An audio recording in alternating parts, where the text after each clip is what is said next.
સુરતની ઘટના બાદ જામનગર શિક્ષણ તંત્રની સાવચેતી જિલ્લા શિક્ષણ અધિકારીએ તમામ શાળાઓને સૂચના આપી છે। શાળાઓ ફી નિર્ધારણ કમિટીએ નક્કી કરેલ ફી જ લઈ શકશે। ફીને લઈને કંડગત કરતી શાળાઓ સામે પગલાં લેવામાં આવશે। શાળાઓ વિદ્યાર્થીઓને દબાણ કરે તો પણ પગલાં લેવાશે। વિદ્યાર્થીઓને માનસિક ત્રાસ ન આપવા માટે પણ શાળાઓને સૂચના આપવામાં આવી છે। ફી માટે શાળાઓ સીધો જ વાલીનો સંપર્ક કરે તેવું ડીઈઓએ જણાવ્યું છે।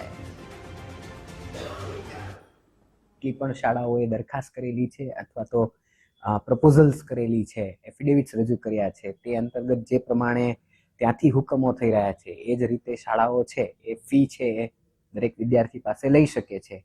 ફી નિર્ધારણ સમિતિએ જે ફી નક્કી કરેલી હોય એનાથી વધુ ફી લઈ શકાતી નથી અને ફી નિર્ધારણ સમિતિએ જે ફીનું નિર્ધારણ કર્યું હોય તેનો ઓર્ડર પણ જે તે શાળાઓએ પોતાના નોટિસ બોર્ડ ઉપર રાખવાનો હોય।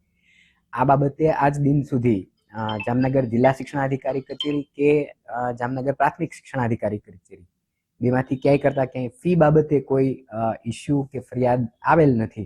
आम छतां जो कोई पण फरियाद आवशे तो शाळाओ सामे नियमानुसार कड़क कार्यवाही करवामां आवशे। वालीओ जे छे एने सामान्य रीते फी निर्धारण समितिए निर्धारित करेली फी समय मर्यादामां भरी देवी जोईए।